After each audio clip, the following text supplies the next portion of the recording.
et il nous a donné l'opportunité et le choix de prendre son fardeau à lui.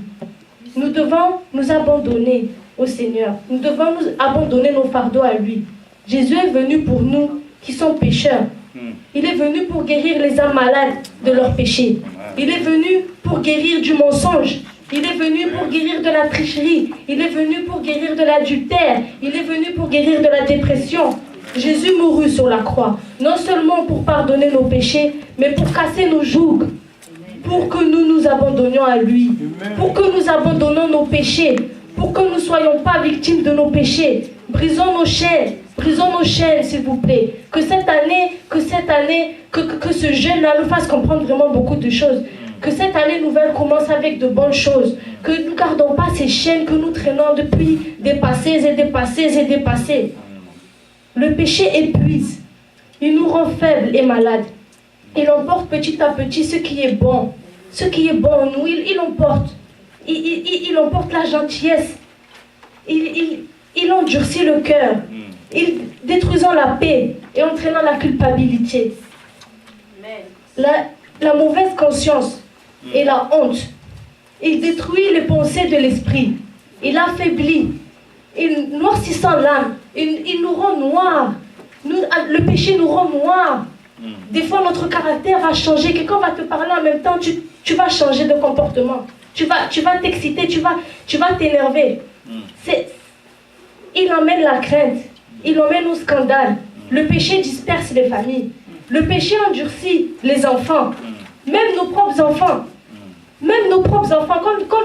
Quand ils voient leurs parents comme ça, par exemple, se disputer ou bien argumenter pour des choses, eux-mêmes, des fois quand tu vas leur dire, oh, ramasse tes jouets ou quoi, il va te faire, mommy, stop, lui-même, il veut argumenter.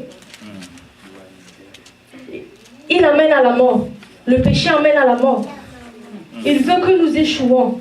Il est là pour amener la division, surtout dans l'église. Moi, j'ai remarqué qu'il y a des choses comme ça. Le péché, il emmène la division. Il emmène la division entre nos frères et sœurs, entre nos familles. Il y a des gens qui viennent à l'église aujourd'hui, on ne les voit plus. Pourquoi? Par rapport au péché. Ils vivent avec leur péché. Ne servons pas le péché. Ne servons pas le diable, s'il vous plaît, bien-aimés. Ne restons plus esclaves de nos fardeaux. Déchargeons-les sur Jésus, notre Seigneur Dieu l'Éternel, des armées. Il faut que nous déchargeons nos fardeaux, car le péché coupe toute communication avec Dieu. Bien-aimés, l'Église de Christ n'est pas un super club, ni une organisation de divertissement. L'Église, c'est un hôpital pour âmes malades du péché. Il faut comprendre qu'il y a beaucoup de chrétiens aujourd'hui qui ne rentrent pas dans le royaume de Dieu, car ils ont porté ce lourd fardeau qui les a suivis aux portes de l'enfer. Par exemple, si nous regardons dans la Bible, qui était Judas Iscariote? Judas Iscariote, dans la Bible, c'était un disciple de Dieu, un disciple de Jésus. Il marchait avec Jésus. Il était main dans la main avec Jésus. Il a fait un truc dans sa vie. C'est qu'il a trahi Jésus. Il a vendu Jésus pour de l'argent. Qu'est-ce qui lui est arrivé plus tard? Il a regretté. Il a eu des remords parce que son péché, le diable lui a chuchoté dans l'oreille que ce qu'il a fait là, c'est horrible. Que ce qu'il a fait là, Dieu ne peut pas le pardonner. Dieu ne peut pas le pardonner. Même Dieu lui a dit que, oh, maudit celui qui va me trahir. Parce qu'il savait que quelqu'un va le trahir. Lui, dans son cœur, oh, Dieu ne pouvait pas le pardonner. Au lieu de se répandre après ou quoi, il a laissé son propre péché l'envahir, au point de se donner la mort. Il s'est suicidé. Voilà où est-ce que le péché emmène. Le péché, il emmène à l'enfer. Il emmène à l'enfer. Frères et sœurs en Christ, il viendra le moment où nous serons tous devant le Seigneur. Et certains viendront à lui avec leur fardeau, en disant, mais Seigneur, j'ai fait ceci, puis cela, et puis cela pour toi. Mais il dira, je ne vous connais point, éloignez-vous de moi. Parce que vous n'avez pas eu confiance en lui. Parce que Dieu, il est venu. Est-ce que vous pouvez maintenant, si vous voyez, aux informations, un homme qui a violé, par exemple, 17 petits bébés, et si vous le trouvez dans la rue, même si vous êtes chrétien, je parie que vous allez le tuer, le cacher quelque part. Est-ce que vous pouvez maintenant, vous, aller mourir pour lui, pour ses péchés? Je ne crois pas qu'un jour vous pouvez faire ça. Mais Jésus, lui, il a fait ça pour nous. Il a fait ça pour nous. Donc, imaginez-vous comment Dieu va avoir mal au cœur si lui, il est mort pour nous à la croix et que nous, maintenant, on dit seulement, oh Seigneur, pardonne-moi. Mais dans notre cœur à nous, c'est, oh non, je ne crois pas qu'il m'a pardonné. Ça, c'est le diable. Il faut dire stop au diable. Parce que Dieu vous a donné autorité, vous êtes plus fort que le diable. Vous pouvez l'éloigner, lui dire stop. Éloigne-toi de moi, Jésus. Je connais tes œuvres, je connais tes plans. Jésus t'a vaincu. Nous t'avons écrasé la tête au nom de Jésus. C'est ça qu'il faut dire. Ne laissons pas le diable venir nous chuchoter à l'oreille que nos péchés sont trop grands pour être pardonnés.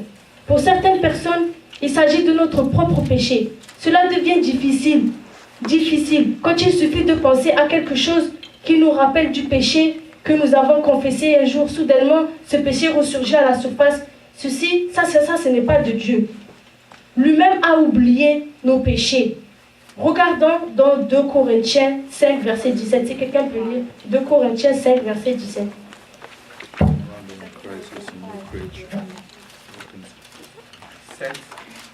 2 Corinthiens 5, verset 17. 2 Corinthians 5, 17. Si quelqu'un est en Christ, il est une nouvelle créature. Les choses anciennes sont passées. Voici, toutes choses sont devenues nouvelles. Amen. Vous regardez ce que Dieu dit, que toutes choses anciennes sont devenues nouvelles. Donc si lui l'a oublié, si pour lui toutes choses sont devenues nouvelles, pourquoi pour vous les choses ne peuvent pas être nouvelles? C'est facile quoi. Dieu a payé le prix pour nous. Nous n'avons rien à faire. Regardons aussi dans Proverbe 28, verset 13.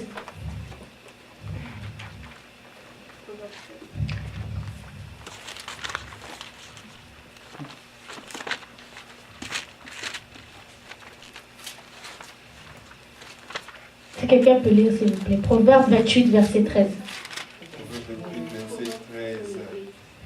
He who covers his sin will not prosper, but he whoever confesses and forsakes them will have mercy. Celui qui cache ses transgressions ne prospère point, mais celui qui les avoue et les délaisse obtient miséricorde. Amen. C'est pas merveilleux ce que Dieu dit. C'est merveilleux. Alléluia. Vous allez encore regarder dans la Bible dans Michée 7, 18. Michée. Oui, Michée 7, 18. Michée, M-I-C-H-E-E. E-E, plutôt. 7, 18. 5, 7. 7, 7. Who is a God like unto thee, that pardoneth iniquity, and passeth by the transgression of the remnant of his heritage? He retaineth not his anger forever, because he delighted in mercy. Amen. Quel Dieu est semblable à toi, qui pardonne l'iniquité, qui oublie les péchés du reste de ton héritage, qui ne garde pas sa colère à toujours, car il prend plaisir à la miséricorde. Amen. Dieu ne garde pas sa colère à toujours. Il est tellement bon. Il est tellement bon. Si on prend un peu de temps pour s'approcher de lui, s'enfermer des fois et s'approcher de lui, vous allez sentir une paix. Même dans les problèmes, vous allez sentir cette paix. Cette paix parce que Dieu, il est amour. Dieu, il ne garde pas de colère en lui. Si nous venons à lui, nous demandons pardon. Là, nous ne le voyons pas, mais il est là. Il pose sa main sur nous. Il te dit, ma fille, ne t'inquiète pas, je suis là. Quel père peut faire ça? Quel père peut faire ça?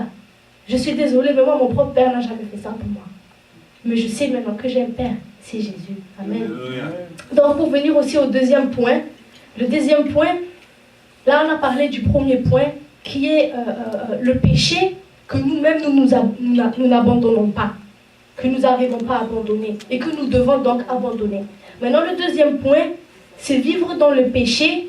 Par exemple, c'est commettre un péché, confesser à Dieu, mais continuer à faire ça. Donc, par exemple, quand on parle mal d'un frère ou d'une sœur, et tout le temps demander pardon à Dieu, mais pour autant continuer chaque jour à vivre dans ce péché, continuer à parler contre des frères et sœurs chaque jour, et confesser à Dieu encore, over and over and over again, ça ne marche pas comme ça. Ça ne marche pas comme ça. Parce que quand on fait ça là, on se croit qu'on est bon chrétien. On sait par exemple que, oh, ok, bon, pasteur va dire que, oh, demain il y a un programme à l'église. Oh, mais on va dire, ah non, mais je vais trouver une excuse, Dieu va me pardonner. Ce n'est pas comme ça. Maintenant, on va dire à pasteur que, oh, on a ceci, ou bien on a cela, ou bien quelque chose. Mais des fois, ce n'est pas vrai. Donc c'est des choses comme ça. C'est des choses comme ça, des péchés. Par exemple, moi, cette année, j'ai promis à Dieu que je veux épargner. Je veux épargner. Moi, j'ai le péché de la gourmandise. C'est-à-dire qu'à la maison, je ne vais pas vous mentir, nous sommes quand même 3 femmes. On prépare. Il y a toujours à manger. C'est pas Jolie qui prépare, c'est Sista, c'est ma belle-mère qui va préparer.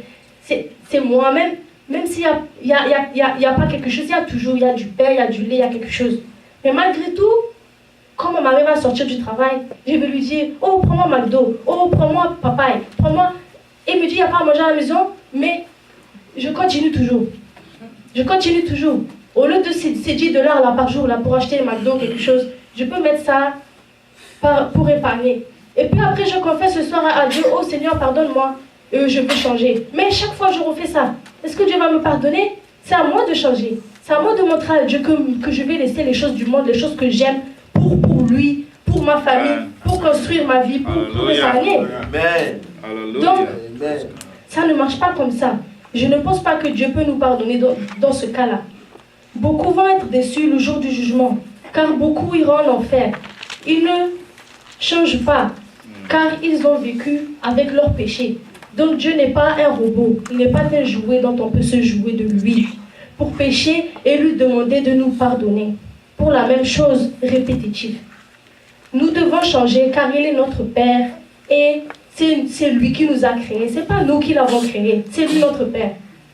Donc, voilà déjà pour le premier point, on a parlé de savoir abandonner notre péché dans lequel on a vécu. Le deuxième point, il y a le péché que nous continuons à faire et à faire et à faire. Et qu'on continue encore à faire et qu'on demande au Seigneur de nous pardonner. Vaut mieux que quand nous faisons un péché et que nous demandons au Seigneur de nous pardonner, nous lui montrons que nous le respectons aussi et que nous allons tourner la page et arrêter ce péché. Le troisième point, il y a le péché qui est le non-pardon. C'est-à-dire que tu ne vas pas pardonner toi-même à quelqu'un qui t'a offensé. C'est-à-dire que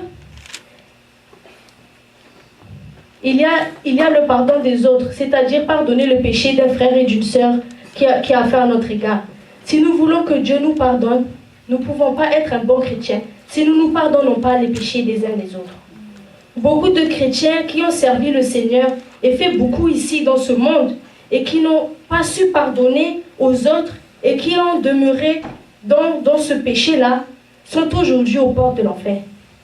Regardons dans Marc 11, 25 à 26. Si quelqu'un peut lire Marc 11, 25 à 26.